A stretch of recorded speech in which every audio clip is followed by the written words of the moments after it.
తులారాశి వారి యొక్క జీవితం గురించి తెలుసుకుందాం. ముఖ్యంగా తులారాశి వారు కోటీశ్వర్లు కాబోయే ముందు కొన్ని సంకేతాలు కనిపిస్తాయి. ఆ సంకేతాల ద్వారా అతి త్వరలో వారు కోట్ల రూపాయలు సంపాదించబోతూ ఉన్నారు అని అర్థం చేసుకోవాలి. ఈ వీడియో చూడకపోతే మీరు కోట్ల రూపాయలు మిస్ అయినట్లే. అయితే తులారాశి వారి యొక్క జీవితంలో వారు ఆర్థిక పురోగతి సాధించే ముందు, లక్ష్మీదేవి యొక్క అనుగ్రహాన్ని పొందుకోబోయే ముందు ఎటువంటి సంకేతాలు కనిపిస్తాయో వివరంగా తెలుసుకుందాం. అలాగే మీకు దరిద్రం పట్టడానికి కొన్ని వస్తువులు కారణం. తులారాశి వారు ఎక్కడ ఉన్నా సరే ఈ వస్తువులను తీసి బయటకు విసిరివేయండి, లేదంటే మీ ప్రాణాలకే ప్రమాదం. మరి ఆ వస్తువులు ఏమిటో కూడా ఈ వీడియోలో తెలుసుకుందాము. అంతకన్నా ముందు మా వీడియో నచ్చితే లైక్ చేసి షేర్ చేయండి. అలాగే మా ఛానల్ని కూడా సబ్స్క్రైబ్ చేసుకుని మాకు సపోర్ట్ చేయండి. అలాగే జై శ్రీకృష్ణ అని కామెంట్ చేయండి. తులారాశి వారికి యవ్వన ప్రాయంలో అదృష్టము కలిసి వస్తుంది. జీవితంలో అనేక సుఖాలు అనుభవిస్తారు. తరతరాలకు ఆదర్శముగా నిలుస్తారు. బంధువర్గంతో విభేదాలు దీర్ఘకాలము కొనసాగుతాయి. ఏ విషయంలో రాజీ లేకుండా శ్రమిస్తారు. కూతురుకు మాత్రం అన్ని విషయాలలో మినహాయింపు ఉంటుంది. తులారాశి వారు సాంకేతిక విద్యలో రాణిస్తారు. మంచి మార్గదర్శకత్వ ప్రతిభ ఉంటుంది. శని మహర్దశ రాజయోగాన్ని ఇస్తుంది. ఆ దశలో కలిగిన సంతానానికి ఆ యోగము ఉంటుంది. జీవితంలో నిందారోపణలు బాధ కలిగిస్తాయి. వీరి యొక్క వ్యక్తిగత సామర్థ్యాన్ని ఎప్పటికప్పుడు అభివృద్ధి చేసుకుంటూనే ఉంటారు. అయితే ఒక స్థాయి వచ్చిన పాత పద్ధతులు మాత్రం వీరిలో పోవు. బంధువర్గంలో విభేదాలు ఈ తులారాశి వారికి కొనసాగుతాయి. ఏ విషయంలోనైనా రాజీ లేకుండా శ్రమించే గుణం ఈ తులారాశి వారిలో ఉంటుంది. తులారాశి వారికి ఉన్న మరొక గుణం పరోపకార బుద్ధి. అయితే ఎవరికైనా సరే వీరు పరోపకారం చేస్తారు. ఇలా ఎవరికి పడితే వారికి పరోపకారం చేయటం వల్ల చిక్కుల్లో పడే అవకాశం ఉంటుంది. ఒక్కొక్కసారి ఈ పరోపకార బుద్ధి వలన అవమానాలు కూడా ఎదుర్కోవలసి వస్తుంది. తులారాశి వారు ఎంత సంపాదించినా దానిని ఖర్చు చేసేస్తారు. అందువలన వీరు తమ సంపాదనను స్థిరాస్తిలోనికి మార్చుకుంటే భవిష్యత్తులో ధనానికి లోటు ఉండదు. తులారాశి వారికి అనుకోని ఖర్చులు వస్తూ ఉంటాయి కాబట్టి డబ్బులు వృధా చేయకుండా స్థిరాస్తిగా మార్చుకుంటే మంచిది. ఈ రాశి వారికి ఎక్కువగా చిల్లర వ్యాపారాలలో రాణిస్తారు. వీటితో పాటు వివిధ టెక్నికల్ రంగాల ఉద్యోగులుగా కూడా వీరు ఉన్నత స్థాయికి వెళ్ళగలరు. తులారాశి వారిని ప్రేమించేవారు పెద్ద సంఖ్యలోనే ఉంటారు. ఇందుకు కారణం వారి విశాల భావాలే. అయితే తులారాశి వారి జాతకం ప్రకారం ఈ రాశి వారికి అదృష్టం పట్టే ముందు, వీరి జీవితం మారే ముందు కొన్ని సంకేతాలు వస్తాయి. పురాణ శాస్త్రాల ప్రకారం స్వయాన శ్రీకృష్ణ భగవానుడే ఒక మనిషి జీవితంలో అదృష్టం కలిసి వచ్చే ముందు ఎలాంటి సంకేతాలు కనిపిస్తాయో నారదుల వారికి వెల్లడించారు. ముఖ్యంగా ఈ రాశి వారి యొక్క జాతకం ప్రకారం చూస్తే వారి యొక్క జీవితంలో శుభగడియలు రాబోయే ముందు, వారు కోటీశ్వర్లు కాబోయే ముందు కొన్ని సంకేతాలు వారికి కనిపిస్తాయి. అదృష్ట సమయం కలిసి రాబోయే ముందు పశుపక్షాదుల రూపంలో, చిన్నపిల్లల రూపంలో, ఇలాంటి రూపాల్లో కొన్ని సంకేతాలు పంపిస్తానని ఆ శ్రీకృష్ణ భగవానుడు తెలిపాడు. కేవలం జ్ఞానవంతులు మాత్రమే ఈ సంకేతాలను అర్థం చేసుకుంటారని కూడా శ్రీకృష్ణ భగవానుడు నారద మహర్షుల వారికి చెప్పాడు. అయితే ఈ రాశి వారి యొక్క జీవితంలో అదృష్టం కలిసి వచ్చే ముందు కొన్ని సంకేతాలు కనిపిస్తాయి. ఈ రాశి వారికి ఇంట్లోకి కప్పలు కానీ, పాములు కానీ, చీమలు కానీ వస్తే అది చాలా శుభప్రదమైన సంకేతం. ఈ కప్పలు కానీ, పాములు కానీ, చీమలు కానీ ఇంట్లోకి వస్తే భయపడటం, చిరాకు పడటం సర్వసాధారణం. కానీ ఇవి ఇంట్లోకి రావటం శుభప్రదమైన సంకేతమని మీరు ఖచ్చితంగా అర్థం చేసుకోవాలి. ఇంటికి ఎవరైనా అతిథి వస్తే వారిని దేవుడి స్వరూపంగా భావించాలి. అతిథి మర్యాదలు మీరు ఖచ్చితంగా చేయాల్సి ఉంటుంది. చిలుక ఇంట్లోకి రావటం కూడా మీకు శుభప్రదమైన సంకేతంగా భావించటం జరుగుతుంది. ఎందుకంటే రామచిలుకకు కుబేరుడికి సంబంధం ఉంది. అంతేకాకుండా మన్మధుడి వాహనం కూడా ఈ రామచిలుక. కాబట్టి ఇది శుభానికి ప్రతీక. జ్యోతిష్య శాస్త్రం ప్రకారం బుధగ్రహంతో కూడా దీనికి సంబంధం ఉంది. బుధుడు శోభకు చిహ్నం కాబట్టి చిలుక ఇంట్లోకి ప్రవేశించటం వల్ల సంపద కలుగుతుంది, లాభం కలుగుతుంది. వ్యాపారంలో ఉన్నవారు వ్యాపార అభివృద్ధిని ఖచ్చితంగా పొందుకుంటారు. వసూలు కాని రుణాలు కూడా ఖచ్చితంగా వసూలు అవుతాయి. తాబేలు రాక అనేది కూడా చాలా శుభప్రదమైన సంకేతం. ఇంట్లోకి తాబేలు రావటం అనేది ఎంతో శుభంగా పరిగణిస్తారు. తాబేలు, చేపలు వంటి జలజీవులకు వాస్తుశాస్త్రంలో ప్రత్యేకమైన స్థానం ఉంది. తాబేలు ఇంట్లో సానుకూల శక్తిని తీసుకుని వస్తుంది. ఇది శ్రీ మహావిష్ణువు యొక్క కూర్మ అవతారాన్ని సూచిస్తుంది. అందుకే దీన్ని మరింత పవిత్రంగా భావిస్తూ ఉంటారు. తాబేలు ఇంట్లోకి రావటం అనేది లక్ష్మీదేవి రాకకు చిహ్నంగా పరిగణించబడటం జరుగుతుంది. ఇంట్లో శాంతితో పాటు శ్రేయస్సును కూడా ఇది కలిగిస్తుంది. అంతేకాకుండా మానసికంగా కూడా మీరు చాలా ప్రశాంతమైన వాతావరణాన్ని గడపగలుగుతారు. ఈ రాశి వారికి బ్రహ్మ ముహూర్తంలో అంటే దాదాపు 3 గంటల నుండి 5 గంటల సమయంలో ఎటువంటి అలారం లేకుండా అనుకోకుండా మీకు మెలకువ వస్తే త్వరలో మీకు మంచి రోజులు రాబోతూ ఉన్నాయని, కోటీశ్వర్లు కాబోతూ ఉన్నారని దానికి సంకేతం. ఎవరికైతే కలలో వారి చెయ్యిని మరొకరు పట్టుకొని నడిపిస్తూ ఉన్నట్లుగా కనిపిస్తే జీవితంలో మీకు భాగ్య ద్వారాలు తెరుచుకోబోతూ ఉన్నాయని దానికి సంకేతం. ఈ విధంగా మీరు కోటీశ్వర్లు కాబోయే ముందు ఇటువంటి కళ మీకు రావటం జరుగుతుంది. ఎవరైతే వారి కోపాన్ని అదుపులో పెట్టుకొని చిరునవ్వుతో ప్రశాంతంగా ఉండగలుగుతారో అలాంటి వారి యొక్క జీవితంలోనికి కూడా మంచి రోజులు రాబోతూ ఉన్నాయని అర్థం చేసుకోవాలి. అంటే ఇది వరకు మీకు ఊరకే కోపం వస్తూ ఉండేది, కానీ ఇప్పుడు మీరు కోపాన్ని నియంత్రణలో ఉంచుకోగలుగుతున్నారు. అలాగే చిరునవ్వుతో అందరినీ మాట్లాడించగలుగుతున్నారు. ఈ మార్పుకు కారణం మీకు మంచి రోజులు రాబోతూ ఉన్నాయని అర్థం. మీ ఇంటి ముందుకు గోమాత వచ్చి మిమ్మల్ని ఆహారం అడుగుతూ ఉంటే గనుక మీకు రాబోయే కాలం అదృష్టకాలమని మీరు గుర్తించాలి.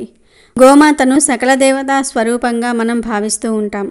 అటువంటి గోమాత అనుకోకుండా మీ ఇంటి ముందుకు వచ్చి తినడానికి ఏదైనా అడుగుతున్నట్లా మీకు అనిపిస్తే ఖచ్చితంగా మీకు మంచి రోజులు రాబోతూ ఉన్నాయని ఈ రాశి వ్యక్తులు అర్థం చేసుకోవాలి.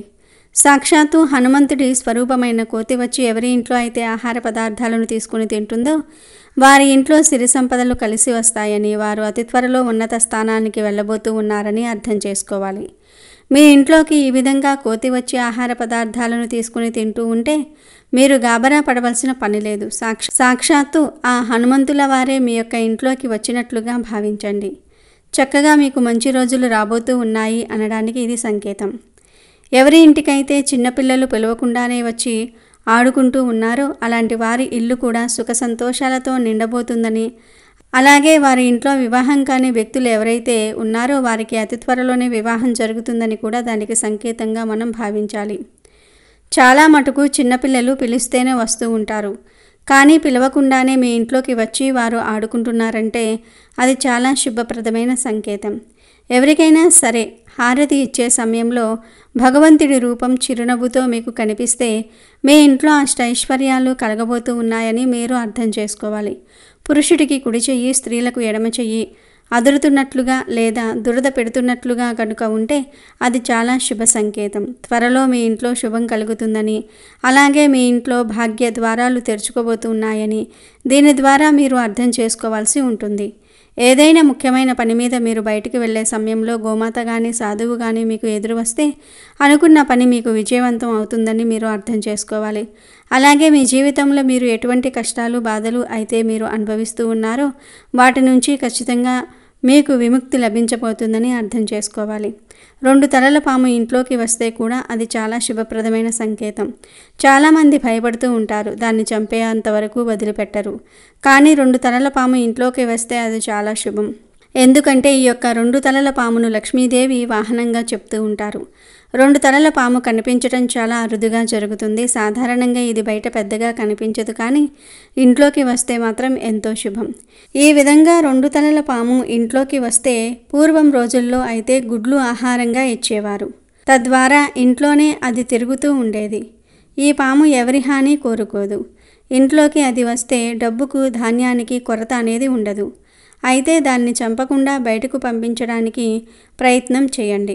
ఈ విధంగా ఈ రాశివారి యొక్క జీవితంలో వారు కోటీశ్వర్లు కాబోయే ముందు, వారికి మంచి రోజులు రాబోయే ముందు ఇటువంటి కొన్ని సంకేతాలు భగవంతుడు చూపిస్తాడు. ఈ సంకేతాల ద్వారా అతి త్వరలో వారు ధనవంతులు కాబోతూ ఉన్నారని, వారి ఇంట్లో భాగ్య ద్వారాలు తెరుచుకోబోతూ ఉన్నాయని, వారి ఇంట్లో అష్టైశ్వర్యాలు సుఖ సంతోషాలు రాబోతూ ఉన్నాయని అర్థం చేసుకోవాలి. ఇక ఏ వస్తువుల వల్ల మీరు జీవితంలో పురోగతిని పొందలేకపోతూ ఉన్నారో కూడా తెలుసుకుందాము.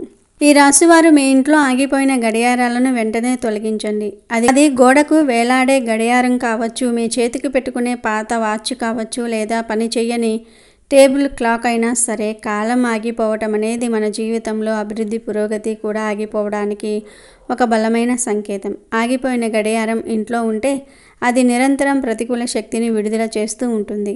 ఇది మీ పనులలో అనవసరమైన ఆటంకాలు, జాప్యాలు జరగడానికి ఒక ముఖ్య కారణం అవుతుంది. ఈ రాశివారు ఎంతో ఆశయాలతో ముందుకు వెళ్ళే తత్వం కలవారు. కానీ ఆగిపోయిన కాలం అనే నెగిటివ్ ఎనర్జీ మీ పురోగతిని పూర్తిగా స్తంభింపజేస్తుంది. అందుకే వెంటనే వాటిని బాగు చేయించండి, లేదా ఏమాత్రం ఆలోచించకుండా ఇంటి నుండి బయటపడేయండి. ముఖ్యంగా మన వంటగదిలో వాడే పగిలిన కప్పులు, సాసర్లు, అంచులు వదిలిన ప్లేట్లు, పగుళ్ళు వచ్చిన గాజులు వంటివి ఏమాత్రం ఇంట్లో ఉంచుకోకూడదు. ఇవి దరిద్రానికి, అనారోగ్యానికి, అశాంతికి నిలువెత్తు చిహ్నాలని పండితులు, వాస్తుశాస్త్ర నిపుణులు హెచ్చరిస్తూ ఉన్నారు. ఈ పగిలిన పాత్రల్లో భుజించడం లేదా వాటిని ఇంట్లో ఉంచుకోవటం వల్ల మీ ఆరోగ్యానికి, ఐశ్వర్యానికి తీవ్రమైన హాని కలుగుతుంది. కాబట్టి మీ వంటగదిని ఒక్కసారి క్షుణ్ణంగా పరిశీలించి అలాంటివి ఏవి ఉన్నా వెంటనే బయటపడేయండి.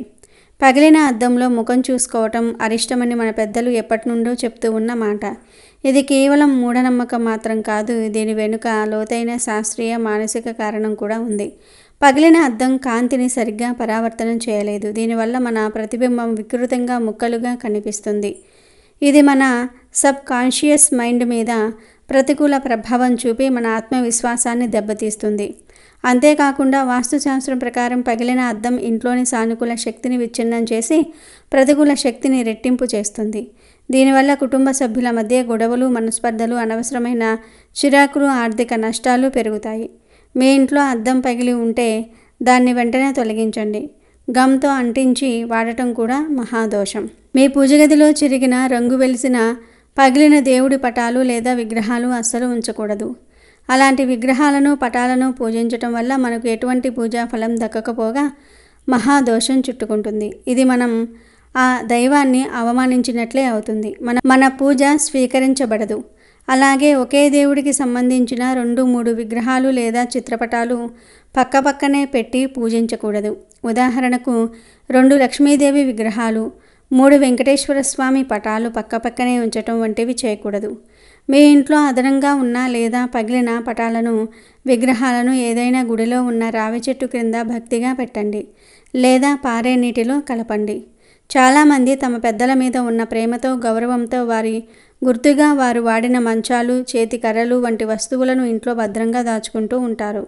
ఇది భావోద్వేగపరంగా సరైనదే అయినప్పటికీ ఆధ్యాత్మికంగా, వాస్తుశాస్త్ర ప్రకారం ఇది చాలా పెద్ద తప్పు. చనిపోయిన వారి ఆత్మ వారు వాడిన వస్తువులతో ఒక బలమైన బంధాన్ని పెంచుకొని ఈ భూలోకాన్ని తమ వారిని విడిచి ఉన్నత లోకాలకు వెళ్ళడానికి ఇబ్బంది పడుతుందని శాస్త్రాలు చెప్తూ ఉన్నాయి. దీనివల్ల వారి ఆత్మ శాంతించదు. అలాగే ఇంట్లో నివసించే వారికి అశాంతి, తెలియని ఆందోళన, పనులలో ఆటంకాలు, ఆరోగ్య సమస్యలు వంటివి కలుగుతాయి. వారి ఆత్మ శాంతించాలంటే వారు వాడిన వస్తువులను పేదవారికి దానం చేయటం ఉత్తమమైన మార్గం. వారి బట్టలను, మంచం వంటి వస్తువులను అవసరమైన వారికి దానం చేయకండి. ఈ 5 రకాల వస్తువులను మీ ఇంట్లో నుండి తొలగించిన తర్వాత లక్ష్మీదేవిని ఆహ్వానించడానికి మీ ఇంట్లో మరికొన్ని సానుకూల మార్పులు కూడా చేయాలి. ఇంటి ద్వారం ఎప్పుడూ శుభ్రంగా, పవిత్రంగా, ఆకర్షణీయంగా ఉండాలి. లక్ష్మీదేవి మన ఇంటికి వచ్చేది ముఖద్వారం గుండానే కాబట్టి ప్రతిరోజు గడపకు పసుపు రాసి కుంకుమ బొట్లు పెట్టి అందమైన ముగ్గులతో అలంకరించుకోవాలి. శుక్రవారం ఇంటి గుమ్మానికి మామిడి తోరణాలు కట్టడం వల్ల ఇంట్లోకి ఎటువంటి ప్రతికూల శక్తులు ప్రవేశించకుండా ఉంటాయి. ఒక తులసి కోటను ఏర్పాటు చేసుకుని ప్రతిరోజు ఉదయం, సాయంత్రం దీపం పెట్టడం వల్ల లక్ష్మీదేవి అనుగ్రహం, విష్ణుమూర్తి ఆశీస్సులు మీకు లభిస్తాయి. ఈ రాశివారు ఈ చిన్న చిన్న మార్పులు చేయటం వల్ల గొప్ప గొప్ప ఫలితాలను చూస్తారు. వంటగది విషయంలో కూడా చాలా జాగ్రత్తలు తీసుకోవాలి. వంటగదిని అన్నపూర్ణాదేవి నివాసంగా భావించి ఎప్పుడూ శుభ్రంగా ఉంచుకోవాలి. ముఖ్యంగా రాత్రిపూట ఎంగిలి గిన్నెలను షింకులో పేరుకుపోనివ్వకూడదు. అన్నపూర్ణాదేవి కొలువై ఉండే వంటగది అపరిశుభ్రంగా ఉంటే ఆ ఇంట్లో ధనధాన్యాదులకు తీవ్రమైన లోటు ఏర్పడుతుంది. ముఖ్యంగా ప్రతి శుక్రవారం నాడు ఇంటిని శుభ్రం చేసుకుని ఒక బకెట్ నీటిలో కొద్దిగా గల్లులుప్పు వేసి ఆ నీటితో ఇల్లంతా తుడవటం వల్ల ఇంట్లో పేరుకుపోయిన ప్రతికూల శక్తి మొత్తం తొలగిపోతుంది. ఆ రోజు సాయంత్రం ఇంట్లో లక్ష్మీదేవికి దీపారాధన చేసి లలితా సహస్రనామం లేదా అష్టోత్తర శతనామావళి చదువుకోవటం ఈ రాశి వారికి అద్భుతమైన యోగాన్ని, ఐశ్వర్యాన్ని కలిగిస్తుంది. ఓం